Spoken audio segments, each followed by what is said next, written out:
Thank you for joining us this morning. Thank you for your interest in our study.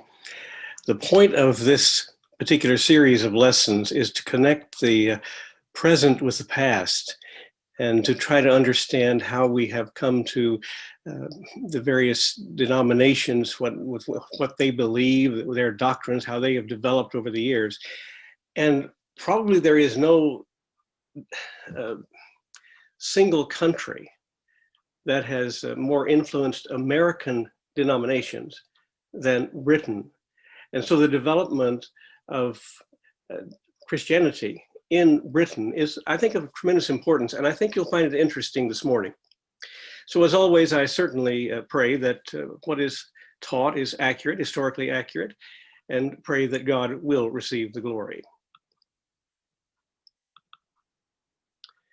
So let's begin. We are finding our roots in Britain today, the church in Britain. And we're going to focus on England, Ireland, Scotland, Wales, also on Cornwall and Brittany to some extent. Now, to get a picture of what's going on, you recall that the Germans invaded the Western Roman Empire. Remember, the Visigoths sacked Rome in 410, and that led to St. Augustine writing the City of God. Now, what happened as these Germanic tribes came in the 5th and 6th and 7th centuries, the Franks, it's a Germanic tribe, the Franks took Gaul, hence it became France.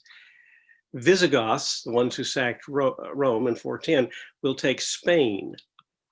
Ostrogoths in 493 will take over all of Italy. The Vandals took North Africa. Matter of fact, on the same day in 430 that St. Augustine died. And in Britain, we have these Germanic tribes, Angles, Saxons, and Jutes taking Britain.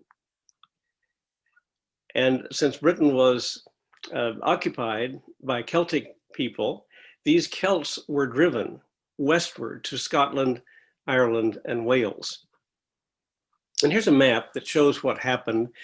You can notice on Africa, in the bottom of the map, a kingdom of the Vandals. We come around to the left, you'll see Spain, and you'll see the kingdom of the Visigoths. And then moving on up, you see what is now France. There are different groups controlling France. In the 5th century, the Franks are actually up to the north, and you see the Burgundians down in the south, and then coming across to Italy. At this point, Odoacer or Odovaker was in control of Italy. Later it becomes Ostrogoths, and you can see where they came from off to the right in the green. And then coming on around, you see the fuchsia-colored Romania. That would be the Byzantine Empire, really the true Roman Empire. And then farther to the right in the green would be the Persians, which at that time were controlled by the Muslims. Now, I want to focus on the Celtic Church. And let's back up a little bit more now.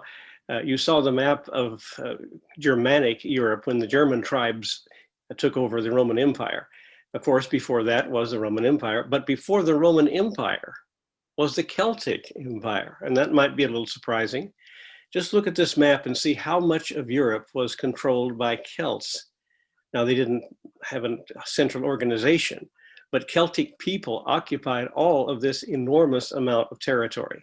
In the green, you see Greeks. And down at the bottom in the red color, you're seeing the Phoenicians, the Carthaginians, and in the white colors, other tribes and peoples. Now, here's what England looked like after the invasion of the Anglo-Saxons. The blue part would be Anglo-Saxon England, and the others, you see Wales and Ireland and Scotland, the Celtic territories. Now, these people, the Anglo-Saxons, they were, we call them Low Germans, actually came from the north, from the flat areas, hence the word low. The Angles, one Germanic group, will establish in what is now England they will establish 3 kingdoms: East Anglia, Mercia, and Northumbria. And then the Saxons will establish 3 kingdoms, obviously East Saxony, West Saxony, and South Saxony, or Essex, Wessex, and Sussex. The Jutes establish only 1 kingdom, and that is Kent. Hence, we talk about the heptarchy, because these are 7 independent kingdoms. They're not centrally organized. There's no single king of England. There are 7 kings. And as yet, these were pagan. Now, many of these Germanic tribes, when they came in, were already Christians. The Visigoths, the Ostrogoths, and the Vandals, they were at first Arian Christians. But these people have not been converted. They are not Christians, they're pagans. Now, on the other hand, in the Celtic areas of Scotland, Ireland, Wales, Brittany, Cornwall, in these regions, Christianity was flourishing and had been there for some time. Perhaps a result of Roman soldiers. No one knows who brought the gospel to the Celts in England. And I just thought about how many denominations in America have their roots in England. The Church of England, of course, we think of the Episcopalian Anglican Church, Presbyterians, different Presbyterian groups, normally coming from Scotland, Methodist groups from England, Baptists, and also the Society of Friends, or Quakers. Now, it's important to understand the makeup of the Celtic Church. In a moment, you'll see why, because the influence of the Celtic Church is tremendous. The Celtic Church was monastic based. That is, they established monasteries, and everything was centered around the monastery. The head of the monastery is the abbot, and he held great power. Now, these monasteries in the Celtic lands focused on evangelism and learning, and I will say passionately so. Yes, there was a bishop in the towns, but he exercised virtually no power over these independent monasteries. It really went the other way. For instance, the bishop didn't ordain the abbots. They didn't require that. They were independent of the bishop's control. Now, again, the Celtic areas to focus on would be Ireland, Scotland, Wales, Cornwall, Brittany, but Wales is probably the point of origin of the Celtic Church. Let's look at some of the leaders of the Celtic Church. I've tried to arrange these at least somewhat in chronological order. For instance, Finian of Clonard. I will not try to pronounce the Gaelic names here. He is a Finian also, and he's one of the early monastic saints in the late 5th and up to the mid 6th century. May have been born at County Carlow. He is known for founding Clonard Abbey in Ireland in 520, and he was one of the 12 apostles of Ireland. They seem to be those who initiated the process.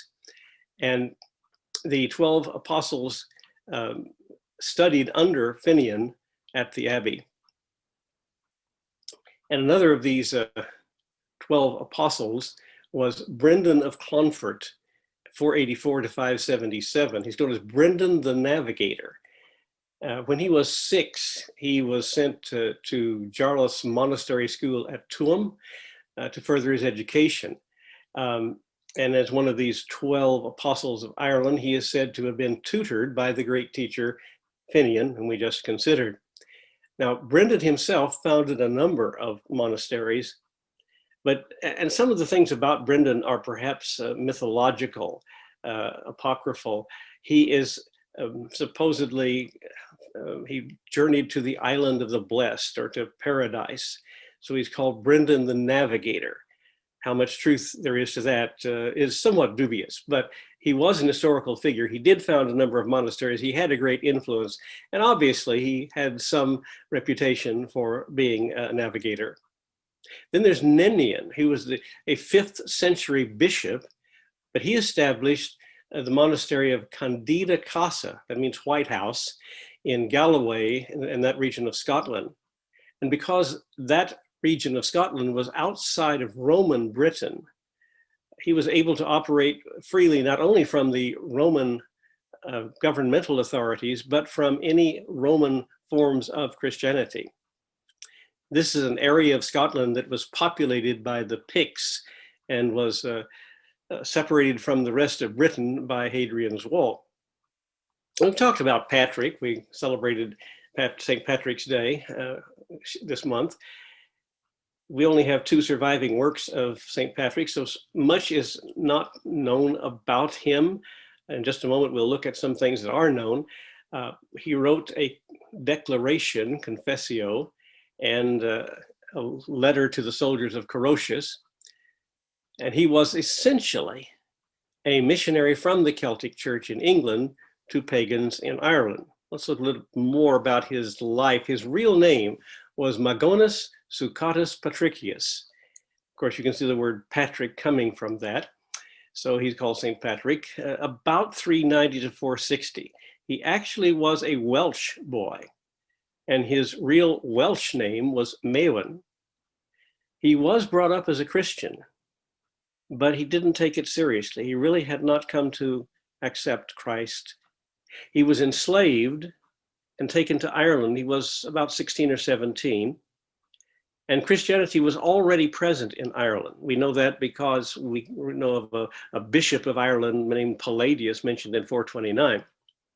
So in Ireland, this boy discovered the basics of the Christian faith while he was a slave, and he experienced a conversion.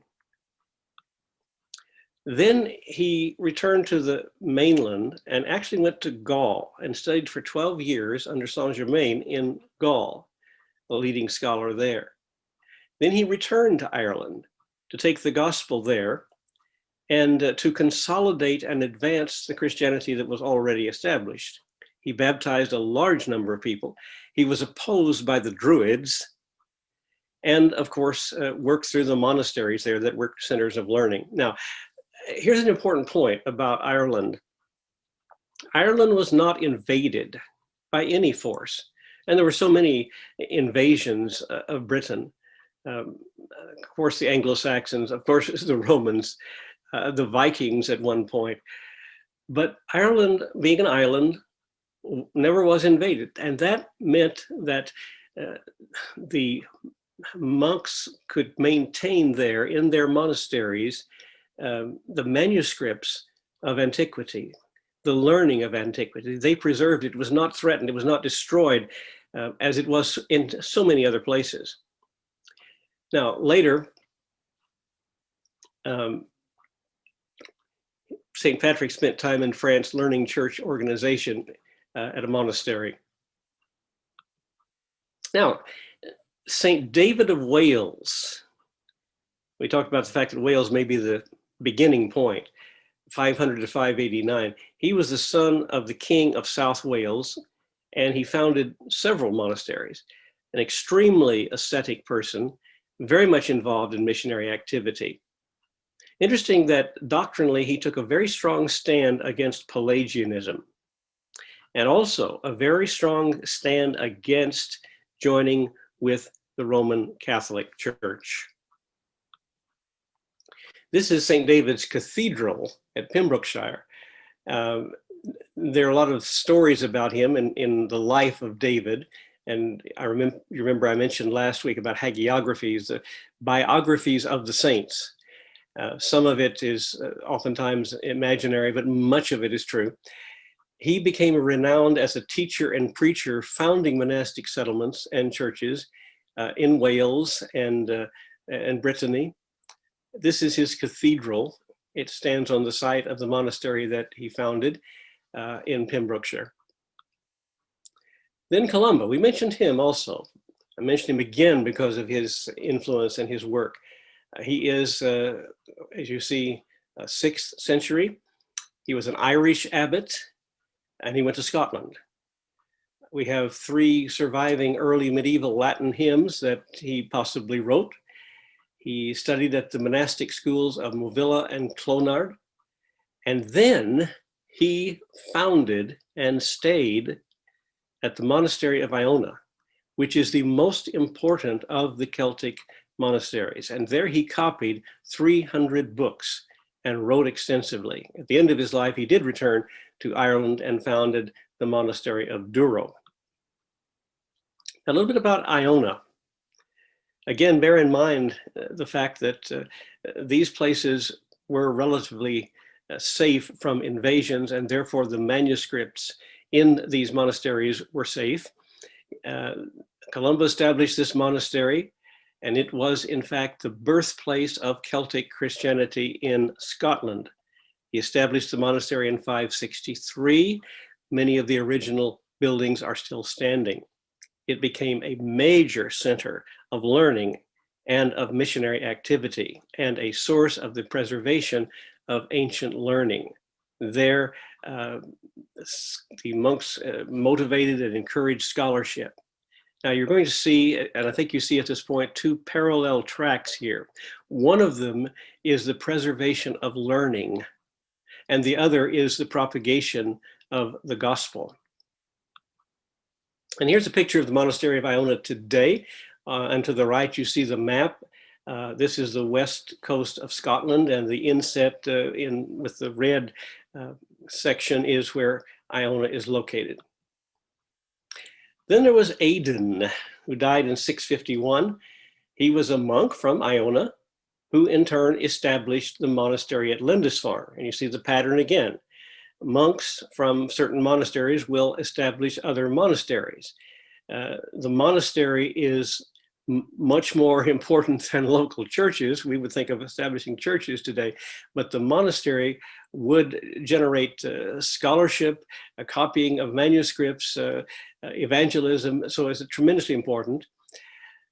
He was a very ascetic person and was responsible for converting many in Northumbria. Recall that is one of the little kingdoms established by one of the Angles, and it becomes a center of Celtic Christianity in the north of England, area around York.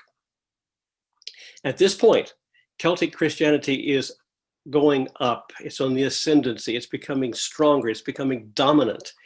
And anytime there's any contact with Rome, and of course, when we get past the mid-5th century, we have a pope in Rome, and Roman Catholicism is developing. So anytime there's a contact with Rome, the rivalry with Rome becomes intense, because here you see two rather organized churches, completely independent of each other, each one claiming to be the first church. You can see why the rivalry would exist. There's an interesting book, I'm familiar with it and would recommend it to you, by Thomas Cahill, How the Irish Saved Civilization. And there's a good deal of truth to that. And again, it's tied in with the monasteries, because in these Celtic monasteries, the learning of the ancient world, the Greeks and the Romans, and to some extent other civilizations as well, like the Egyptians and the Persians, that learning was kept alive in these Celtic monasteries when these manuscripts were preserved. So the center of this scholarship was in the monasteries of Ireland and Scotland. There they copied the scriptures. There they did some beautiful illustrations. So we see art as well continuing. For instance, in the Lindisfarne Gospels, the Book of Kells, and we'll see pictures of those in a moment. They kept Latin and Greek grammar going.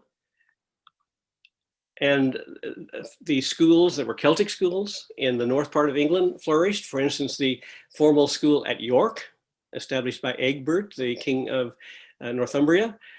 And there, rhetoric, logic, grammar, allegory, methodology was taught. And you see the basis of what becomes the 7 liberal arts of the medieval universities that we'll see coming in the High Middle Ages. And Benedict Biscop, talk about him in just a moment, will establish 2 very important monasteries at Wearmouth and Yarrow. The Venerable Bede will come from this territory and will be a great historian, a great scholar. So did the Irish, Scots, Celts, that's the idea, did they save civilization? I think we can make an argument that they did. This is a picture of the Book of Kells. It actually was a devotional book called the Book of Hours, actually. Then here is a picture of the Lindisfarne Gospels, and notice the beautiful illustrations on it. And here you see from the Lindisfarne Gospels, Matthew writing his gospel. Now, all of these are in the Trinity College Library in Dublin, Ireland. Now, I mentioned rivalry with the Roman Catholics. So far, we've talked just about the Celtic Church and what it had accomplished, and the accomplishments are great. But what about the intersection of Celtic Christianity and Roman Catholic Christianity? Well, here's the story. Remember, there was this one kingdom that the Jutes established, Kent. And the king of Kent in the late 6th century, early 7th century was Ethelbert. He was, like all of these others, Anglo-Saxons, he was a pagan. However, he married Bertha, who came from what is now France, and she was a Christian. And their daughter married a French prince, and he was also a Christian. So from these two sources, Ethelbert learned of Christianity and came to be a believer. And he wanted to convert the people of Kent to Christianity. So he asked for help from the Pope, and that was Pope Gregory I, the first great Pope of the Middle Ages. We talked about him yesterday, very powerful leader of the Roman Church. And Pope Gregory sent Augustine. Now, last week we talked about the story from his side. Supposedly, Gregory had gone into the marketplace where they were still selling slaves, and there were some very fair, blonde-headed boys being sold, and he asked his servant, "Who are these boys?" And the servant said, "Sir, they are Angles." And Pope Gregory said, "I think not. I think they are angels." A little bit of a play on words. And Gregory asked his servant, "Are they Christians? Do they know the Lord?" And the servant said, "No, sir, they are pagans." And he said, "We must convert them." And so that is when Augustine was sent, not St. Augustine, the writer of the City of God, but Augustine, the missionary, he was sent to Kent. Now, whether it originated with Gregory and the story of the slave boys, or whether it originated with the King of Kent, we do not know. But Augustine went to Kent, and he baptized Ethelbert in 597. That's the beginning of Roman Christianity in England. Now, Kent is down in the south part of England. The capital of Kent is Canterbury, and therefore Canterbury became the main seat of the Church of England and is so to this day. The Archbishop of Canterbury is the highest prelate in the Church of England. Now, at this point, there was no contact yet with the Celtic Church in the north. Now, let's see how that contact came about. The Celtic Church was older, and they made a very strong case of that fact. What came before the Roman Catholic Church, before there was a Pope in Rome. And it had developed its own traditions in Scotland, Wales, Cornwall, Brittany, and Ireland. It was, of course, more monastically oriented, and those monasteries were, as you have seen, very influential. It was oriented towards scholarship as well as evangelism. And Celtic missionaries, out of the passion they had for spreading the gospel, were evangelizing now in pagan England, but they had started in the north. They started in the area of Northumberland, around York, and they were moving from there southward. Whereas the Catholic missionaries had started in the south, in Kent, and were moving northward. So of course, eventually, these evangelistic movements would meet, coming from south, coming from north, and when they met, there was a problem. England now had two churches, and people are thinking, why? Why do we need two churches? Ought we not to have only one church and be united?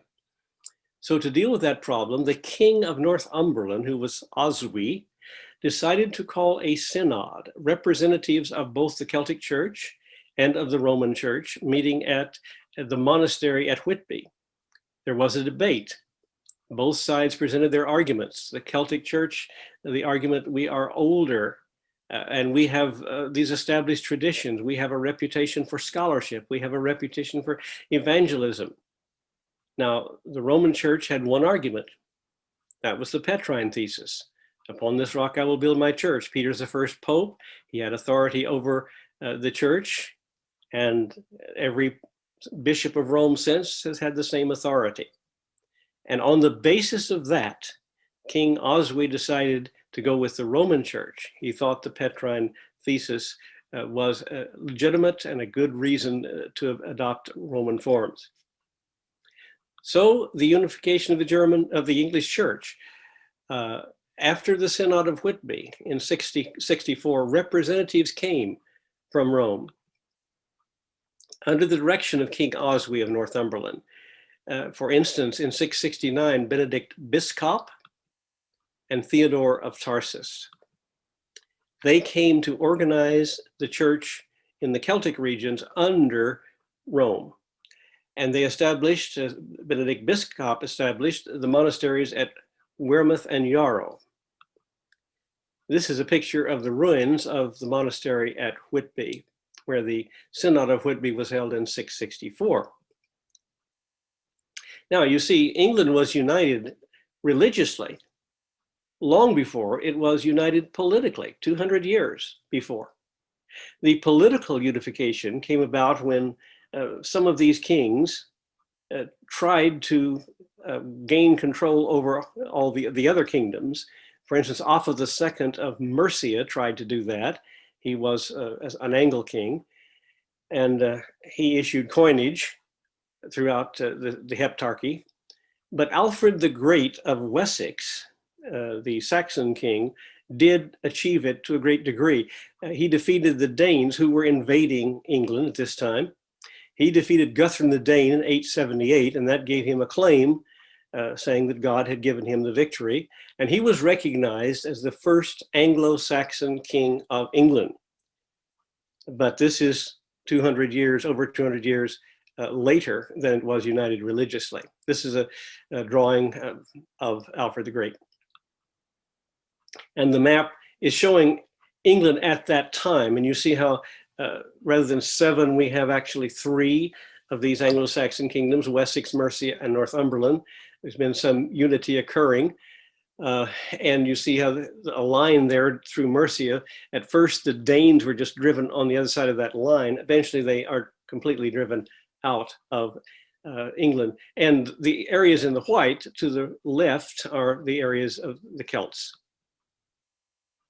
Let's look at some of the evangelists and scholars from the Celtic Church, and we're going to see how the Celtic Church is going to expand its influence to the continent.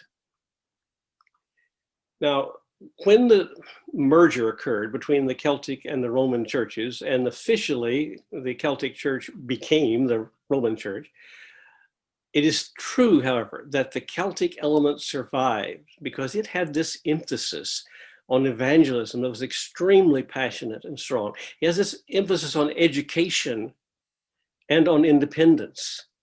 That will continue. But the merger allowed the Celtic scholars now to influence evangelism throughout Europe. They were instrumental in not only spreading the gospel, but in spreading education throughout Europe. And the unity that they had with the Roman Church simply made possible a much wider access. Now let's talk about some of the Celtic Church missionaries who are going to have an influence on the continent, because now they are able to go as missionaries under the guidance and protection of the Roman Catholic Church. They're able to go to other places. For instance, Boniface, 672 to 754, goes as a missionary to Germany. And here you see a very old medieval picture showing him performing a baptism. Boniface came from a Celtic background, but again, it's fused with the Catholics. He was educated at Exeter in England. He loved learning, he loved adventure and action. His father was a missionary. He left England in 718, never to return, and did his most successful work at Hesse and Thuringia. Those are places in Germany. The most spectacular incident in his life occurred when he chopped down the sacred oak at Geismar. You see, the people in Germany, in this region, were adherents of the Norse religion. They had 12 gods, very much like the Greeks and Romans. Among those gods, Thor, who was the god of thunder, and Woden, who was the chief of the gods. By the way, our Thursday is named for Thor, and our Wednesday is named for Woden. And this oak in Geismar was Thor's sacred oak.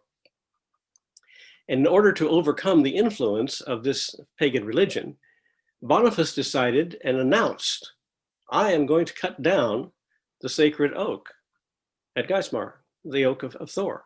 And the pagan priest said, if you dare to touch the oak, if the moment that your axe chops into this oak, Thor will send his thunderbolts and strike you dead. Well, Boniface was not deterred. He struck the oak and he continued to cut at it until it fell. And of course, that gave him great influence over these people, and many people were converted. This is a story told by the monk Willibald in his hagiography, his biography of Boniface. Now, his real name was Winfrith. He was monk and scholar. He worked first with the Frisians, who were north, and then with the Germans in the area of the Rhine River. And he was sponsored, and here's an example of how there was an advantage in this merger. He was sponsored by Charles Martel of France. Charles Martel was in fact the ruler, de facto ruler, the Duke of France. And also he was sponsored by the Pope, who was Stephen II. And he will report regularly to Charles Martel and to the Pope. And those letters are still extant, very interesting letters that he reports as missionaries do today to the churches that support that. He reported to Charles Martel and to the Pope. And after his success at Geismar, he established the monastery at Fulda and converted many of the Saxons to Christ. Unfortunately, while he was teaching along a riverside, a band of pagan Frisians killed him, massacred him, and threw his books to the wind. All of it would have been lost, but we do have these letters to Charles Martel and to the Pope. So he converted many Saxons. He was a very moral, gentle, yet firm person with impeccable sincerity. Then there's Willibrord. He was a missionary to the Frisians. That's the area north where Belgium up to the Netherlands is located today. He also comes from the Celtic regions, from Northumberland, probably near York. He died in 739. He was an Anglo-Saxon bishop. He's not Celtic by blood, but he comes from the Celtic region. And he is the apostle to the Friesland and the patron saint of the Netherlands and of Luxembourg. He was the son of the hermit St. Wilgus, and his father sent him to the Benedictine monastery at Ripon in England, and he studied under Abbot St. Wilfrid of York. He went into exile at one point, spending 12 years in Ireland, where he became a disciple of St. Egbert. The Venerable Bede, a tremendous scholar, 673 to 735. He wrote the Ecclesiastical History of the English-speaking people. He also came from Northumbria in this Celtic territory, and he was educated at the Benedictine monasteries of Monkwearmouth, that's Wearmouth, and Jarrow, that were established by Benedict Biscop in 673. He was an author, a teacher, and a scholar. Now, again, you see how both learning, education, and at the same time, the gospel are parallel, and both are exports, so to speak, of the Celtic monasteries. Venerable Bede is an historian who writes the most important and the most reliable, the best possible source we have for early English history, generally speaking, but it is an ecclesiastical history based on the church. Now, we'll talk about Alcuin of York in a moment. Alcuin was a pupil of one of his pupils. This is a drawing, of course, not a picture, not accurate, but an artist's conception of Bede just shortly before his death. And then you see a remaining part of the monastery to the right. Now, to look further at what happens in this spread of Celtic influence, France is important, is vitally important. And so let's look at what's going on in France. I mentioned Charles Martel a moment ago, who sponsored Boniface. The first dynasty in France was the Merovingian dynasty, and the first king, Clovis, had become a Christian, but the Merovingians soon became very, very incompetent. The last king died in 737, but before the last Merovingian king died, Charles Martel was ruling France as the Duke of France. And upon his death, his son Pepin III was the Duke of France, also took the title of Mayor of the Palace, simply meaning he had the power. And he was made king in 751, ruled to 768. His son was Charles the Great, or Charlemagne, who first was a king from 768 to 800, and then was emperor from 800 to 814. Now, Pepin III, or Pepin the Short, he's often known, supported the clergy against the Lombards. Who are the Lombards? Well, they're the last Germanic group to invade. They settled down in the north part of Italy around Milan, but they were threatening France at this time. And they were threatening as well the territory in Italy. They were moving into Ravenna. They took Ravenna in 751, and that was the Byzantine imperial capital in Italy, the western capital, outpost, ex-Arcade of Ravenna. And Pepin drove out the Lombards, which of course was saving the Pope, because they were headed for Rome and they were going to take over Rome. So the Pope was quite happy that Pepin had saved him from the Lombards. So he granted him the crown. He made him king of the Franks. And that's the beginning of what we call the Carolingian dynasty, obviously named for his son Charles. In 756, after the Pope had made Pepin king, Pepin, out of gratitude, gave the lands around Rome to the Pope as the Papal States.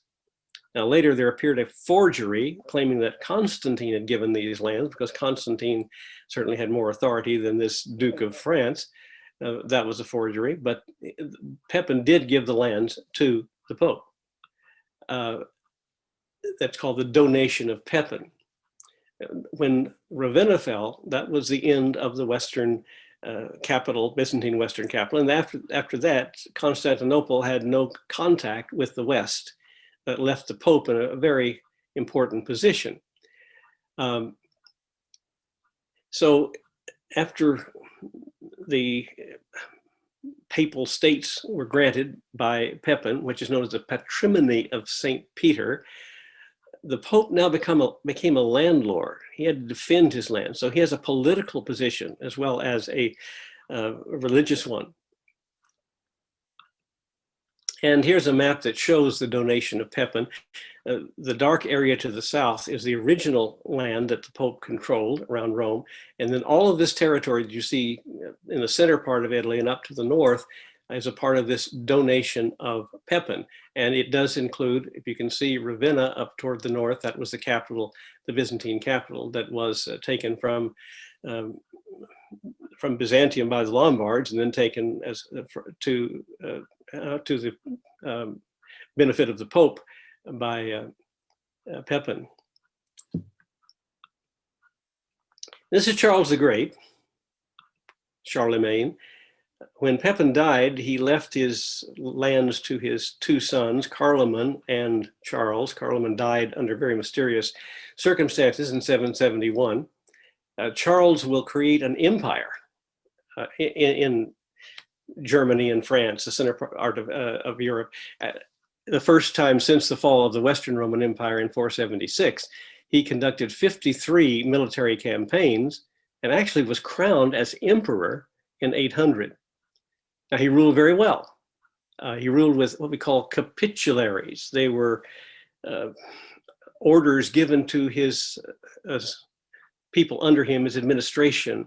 It's very much like the president and an executive order to his cabinet or to his administration. And he ruled very, very well. However, his law was not based on Roman law or Mosaic law at all. It was a very primitive, barbarian form of law, using ordeals to determine guilt or innocence. And he created a very feudal army, but he was a great builder and established a standard of weights and measures. He was generous to the church, but always a master of the church. Here you see a map of the empire of Charlemagne. What he first had is in the yellow, and then as he expanded it up to the point of his death, you see the areas that he took in Saxony, Bavaria, and places like that, down into Italy. He takes all but the Papal States. And then the areas in green were tributary to him. So Charlemagne really controlled all of Europe, save, for instance, Spain and Britain. And he created there what we call the Carolingian Renaissance, a rebirth of learning. He wanted an educated clergy. He wanted an educational system. He established this at his palace school. But here's the point. His faculty was populated by Irish monks. And thus they are spreading learning and facilitating and protecting learning, but they are also spreading the gospel. Now, he first hired a headmaster of his school, Peter of Pisa, obviously from Italy, who was not effective.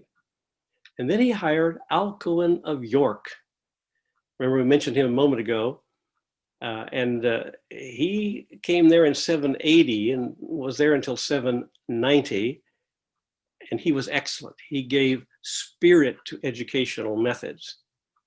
And Charlemagne brought in 12 men from all over Europe, but the most important were the ones who came from the Celtic regions, as Johannes Scotus Erigena, that actually means John Scott. And then Joseph Scotus, who served as a poet in Charlemagne's court, and the scientist monk Dungal of Bobbio, who taught the king astronomy, and Clement of Ireland, who was Alcuin's successor. Point, these Irish monks taking learning and Christianity and taking it passionately into France. And there Charlemagne established a library and a scriptorium where scripture was copied. And therefore education was popularized in France. And we think throughout the years, we think of education, we think of, for instance, the University of Paris. France becomes identified with learning. And this is the reason. And you see the role that these Celtic monks played in it. And the intellectual tradition continued due particularly to Alcuin of York, who you see here in a drawing at his desk copying. He was the head of Charlemagne's palace school at Aix-la-Chapelle. That's the French for it. It is also Aachen, and it is in Germany today. I want to mention also Ansgar, 801 to 865. He is not from the Celtic regions. He is the son of a noble Frankish family and was born near Amiens in France. And he was involved in the Christianization of Saxony, along with Boniface and the other Celtic missionaries, under Charlemagne as he directed it, and it continued under Charlemagne's son and successor, Louis the Pious. He received the mission particularly of evangelizing Denmark, Norway, and Sweden. And now we back away just to see a map of Europe in the 9th century. You see Charles's empire in the green. You can see England with the what is the Anglo-Saxon region in pink, and the Celtic regions off to the left. What is left of the Holy Roman, or of the true Roman Empire, of the Eastern Roman Empire, Byzantine Empire, is seen in the fuchsia color. And this is a model of Charlemagne's palace at Aachen or Aix-la-Chapelle. And this is his palace. It's surprising that it still remains. Beautiful. The entire palace is there. And it is, as I put it, the high point of Romanesque architecture and the best example of architecture from the early medieval period. This is a poor picture, I admit. I took this picture inside the church, but I just wanted you to see how impressive it is. The place where he was coronated is also there. Now, in conclusion, the Celtic Church preserved classical learning and promoted Christian learning. It was fiercely independent, monastic-based, and organized under an abbot. It is characterized by great enthusiasm and accomplishment for missions. The Celtic Church merged with the Roman Church in 664 at Whitby, and that enabled Celtic scholars then to contribute to the Carolingian Renaissance. And the Carolingian Renaissance led to what we call the Ottonian Renaissance in Germany, which in turn led to the great Italian Renaissance of the 13th century, 12th and 13th century, and that in turn to the Reformation. This will expedite the spread of the gospel throughout Europe. And the unity that was a result of the merger enabled the spread of the gospel, but in the context of the Celtic enthusiasm and love for learning. And then I put in the red below this point, I think is important. Britain will always have an independent spirit as regards Rome and the papacy because of the influence of the Celtic Church. 2 weeks from today, I'd like for us to look at the matter of liturgy as it developed in the early medieval church. Next week is Easter. I want to have a special study at that time. Thank you for joining us for this journey to England and for the study of the Celtic Church and the Celtic influence. And I hope you can see, as I certainly see, God's hand and God's providence in all of this, bringing about the accomplishment of his will, and bringing us now closer and closer to our goal of where we are today in our different beliefs. Have a glorious Lord's Day, Sunday. We look forward to Holy Week and to Easter coming up next week.